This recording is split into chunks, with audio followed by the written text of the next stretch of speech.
Hello दोस्तों, कैसे आप सभी लोग। उम्मीद करते हैं आप सभी अच्छे होंगे। प्लीज़ इस चैनल को ज़रूर सब्सक्राइब कीजिए क्योंकि यहाँ पर आपको काफ़ी ज़्यादा इन्फॉर्मेटिव वीडियोस मिलेगी। तो एयर इंडिया की बात करते हैं। एयर इंडिया जो पहले टाटा ग्रुप चलाता था आज़ादी के समय पे, लेकिन उसके बाद उसमें कुछ प्रॉब्लम आने लगी तो फिर ये सरकार ने अधिग्रहित कर लिया और वो सरकारी कंपनी बन गई, एयरलाइन कंपनी। ये सरकार की फ्लैगशिप एयरलाइन कंपनी थी, लेकिन जब सरकार ने 1991 में अपनी इकोनॉमी को ओपन किया ग्लोबल इकोनॉमी के रूप में, तो तब वहाँ पर बहुत ज़्यादा एयरलाइन कंपनियाँ यहाँ पर इंडिया में आ गई, जिसकी वजह से इस एयरलाइन को बहुत ज़्यादा दिक्कतों का सामना करना पड़ा।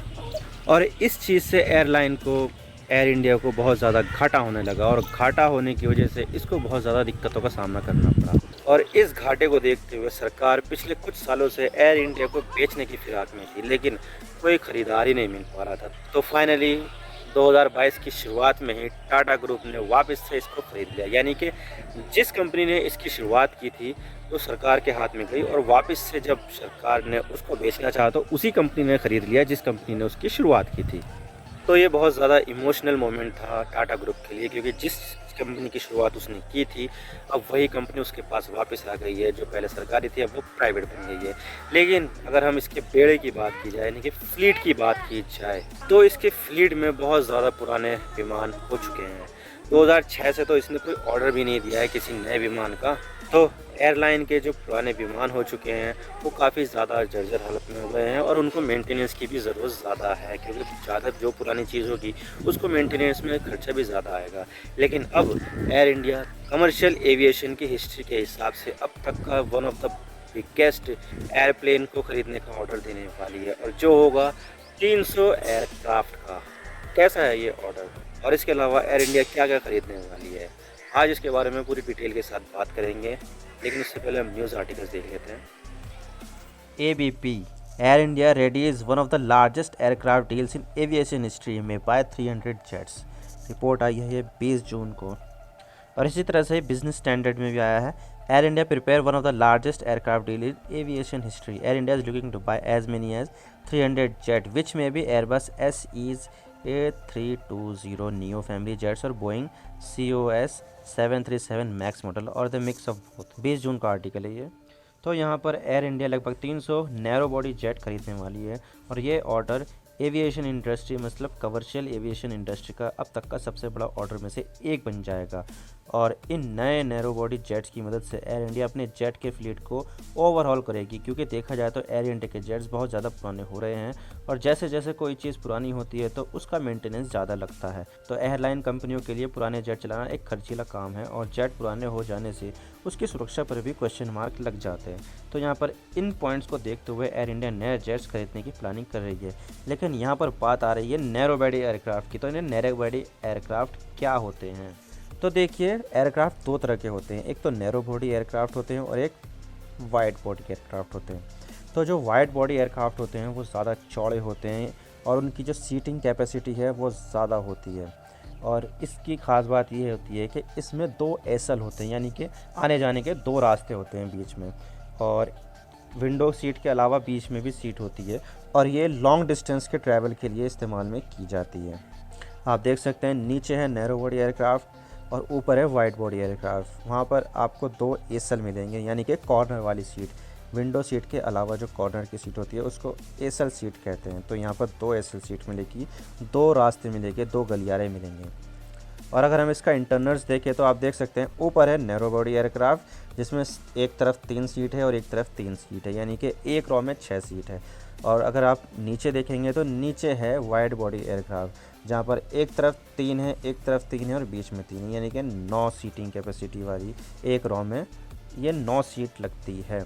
तो ये होते हैं वाइड बॉडी और नैरो बॉडी वाले एयरक्राफ्ट। लेकिन सवाल ये आता है कि एयर इंडिया कौन सा एयरक्राफ्ट खरीदेगी और उसकी कीमत क्या होगी? तो देखिए, यहाँ पर एयर इंडिया 2 एयरक्राफ्ट को खरीदने के बारे में सोच रही है।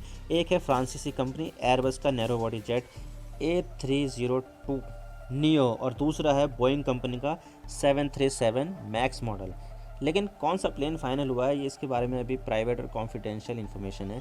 लेकिन यहाँ पर एयर इंडिया शायद बोइंग 737 मैक्स में ज़्यादा रुचि ले रही है और दोनों के मिक्स प्लेन में भी खरीद सकती है, यानी कि कुछ प्लेन बोइंग 737 मैक्स होंगे तो कुछ प्लेन एयरबस A320 नियो होंगे। और ये डील 300-737 मैक्स प्लेन के लिए 40.5 बिलियन यूएस डॉलर होगी। यानी कि अगर मैं एक प्लेन की कॉस्ट निकालो तो लगभग ये हो जाते हैं 135 मिलियन यूएस डॉलर, जो इंडियन रुपीज़ में हो जाते हैं 1050 करोड़ रुपए। लेकिन ऐसा नहीं है कि कंपनी इसी कीमत में ख़रीदेगी है। ऐसे बड़े बड़े ऑर्डर्स में कंपनियां डिस्काउंट भी दे देती है, क्योंकि इतने बड़े ऑर्डर्स को पाने के लिए कंपनियां डिस्काउंट तो दे ही सकती हैं। और अब मैं दिखा देता हूं दोनों मॉडल कौन कौन से होंगे प्लेन। तो ये है अमेरिका की बोइंग कंपनी का 737 मैक्स एयरक्राफ्ट। आप देख सकते हैं ये किसी एक रनवे पर खड़ा हुआ है। और ये है फ्रांसीसी कंपनी एयरबस का एयरबस A320 नियो एयरक्राफ्ट। दोनों लगभग सिमिलर ही है, लेकिन इसकी स्पेसिफिकेशन अलग होती हैं, फ्यूल की कैपेसिटी अलग होती है और अलग अलग उनके वर्क्स हैं। और अगर हम भारत की एविएशन इंडस्ट्री की बात करें तो भारत की एविएशन इंडस्ट्री दुनिया की सबसे तेज़ी से बढ़ती हुई एविएशन इंडस्ट्री। और यहाँ पर अक्सर जितने भी एयरलाइंस हैं वो एयरबस कंपनी के प्लेन ही इस्तेमाल करते हैं। तो यहाँ पर यानी इंडिया की मार्केट में पेनिट्रेट करना बोइंग के लिए एक बहुत बड़ी बात होगी।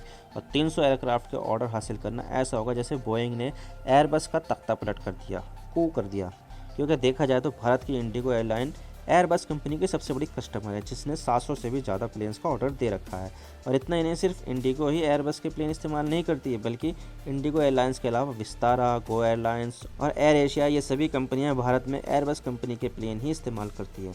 और अगर बोइंग 300 प्लेन बनाने का ऑर्डर लेता है तो इसका मतलब ये है कि बोइंग के दरवाजे भारत के लिए खुल जाएंगे।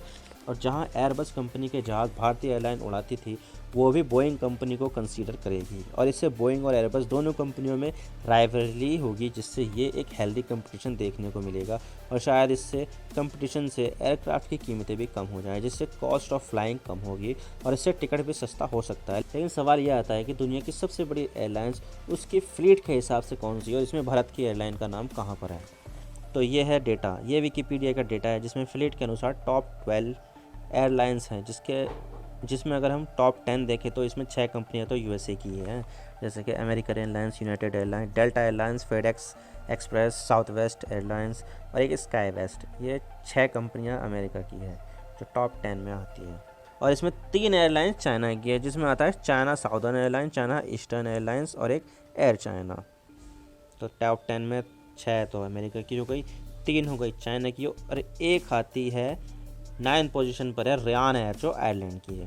इसके अलावा 11वें नंबर पर लुफ्थांसा आती है जो जर्मनी की है और फिर 12वें नंबर पर तुर्की की टर्किश एयरलाइन आती है। और अगर आप देखोगे तो भारत की कोई भी एयरलाइंस दूर दूर तक इसमें नहीं है। तो एयर इंडिया के पास अभी 49 प्लेन वाइड बॉडी के हैं और 79 नैरो बॉडी के प्लेन हैं, यानी कि टोटल 128 प्लेन है। अगर आप इसमें 300 प्लेन और जोड़ दोगे तो ये संख्या 428 हो जाएगी। और इससे एयर इंडिया टॉप 10 में तो नहीं लेकिन 11वें नंबर पर ज़रूर आ जाएगा। लेकिन ये सब इतना आसान नहीं है, क्योंकि यहाँ पर बहुत सारी ऐसे प्लेन्स भी है जो रिटायर हो जाएंगे, तो वो संख्या कम हो जाएगी। तो उससे पूरा करने के लिए नया ऑर्डर देना होगा। और प्लेन बनाना कोई आसान काम तो है नहीं। 300 प्लेन बनाने के लिए एक कंपनी को कई साल लग जाएंगे, या मैं कहूँ कि 10 साल से भी ज़्यादा लग सकते हैं। क्योंकि यहाँ पर अगर हम एयरबस कंपनी की प्लेन मेकिंग कैपेसिटी देखें तो यहाँ पर वो 50 प्लेन एक महीने में बना लेता है, जिससे वो 2023 तक बढ़ाकर 65 प्लेन प्रति महीना करेगी और 2025 तक 75 प्लेन प्रति महीना होगा। और यही प्रोडक्शन स्पीड बोइंग की भी है। लेकिन ऐसा नहीं है कि सिर्फ भारत ही इनसे प्लेन खरीदेगा, दुनिया भर की एयरलाइन से प्लेन खरीदती है, तो ये कंपनियां उन सब के लिए प्लेन बनाती है। तो भारत के लिए भी ये कंपनियां प्लेन बनाएगी, लेकिन बनाने में टाइम लगेगा। लेकिन इस फ्यूचर डील के बारे में बोइंग और एयरबस दोनों ने ही बोलने से मना कर दिया है और उन्होंने बोला है कि जो भी बात चल रही है वो बेहद ही कॉन्फिडेंशियल है। और इतना ही नहीं, एयर इंडिया यहाँ पर 50 प्लेन जो एयरबस कंपनी के A350 है उसका ऑर्डर भी जल्दी देने वाली है। और एयर इंडिया इसका इस्तेमाल इंटरनेशनल फ़्लाइट्स में करेगी, क्योंकि देखा जाए तो एयरबस A350 है तो एक नैरो बॉडी प्लेन, लेकिन इसका जो फ्यूल कैरिंग कैपेसिटी है वो बहुत ज़्यादा है, जिससे ये एयरक्राफ्ट लंबी इंटरनेशनल फ़्लाइट्स के लिए एक अच्छा चॉइस और सूटेबल प्लेन है। तो आप देख सकते हैं कि जिस कंपनी ने 2006 के बाद से एक भी प्लेन नहीं खरीदा, वो टाटा ग्रुप के हाथ में जाने के बाद धड़ाधड़ प्लेन खरीद रही है। और मुझे ये लगता है कि एयर इंडिया वापस टाटा ग्रुप में आने से एयर इंडिया के लिए ही फ़ायदेमंद है, क्योंकि अब जिस स्पीड से एयर इंडिया धड़ाधड़ प्लेन के ऑर्डर दे रही है, इससे मुझे लगता है कि वो जल्दी टॉप 10 में अपनी जगह बना लेगी। आप क्या सोचते हैं इसके बारे में, हमें कमेंट सेक्शन में बताइएगा। मैं हूँ इमरान सिद्दीकी। आप मेरे इंस्टाग्राम पर भी जुड़ सकते हो। आप सिंपली जाइए इंस्टाग्राम में और सर्च कीजिए I_Imran Siddiqui। और आप मुझे फॉलो कर सकते हैं। इसके अलावा आप मुझे ट्विटर पर भी फॉलो कर सकते हैं, यहाँ पर भी सेम ही यूज़र नेम है I_इमरान सिद्दीकी। तो दीजिए मुझे इजाज़त, मैं मिलता हूँ आपसे नेक्स्ट वीडियो में। अगर आपको वीडियो थोड़ी सी भी पसंद आए तो चैनल को ज़रूर सब्सक्राइब कीजिए। Thank you for watching. I really appreciate you precious time. God bless you all. Now signing off.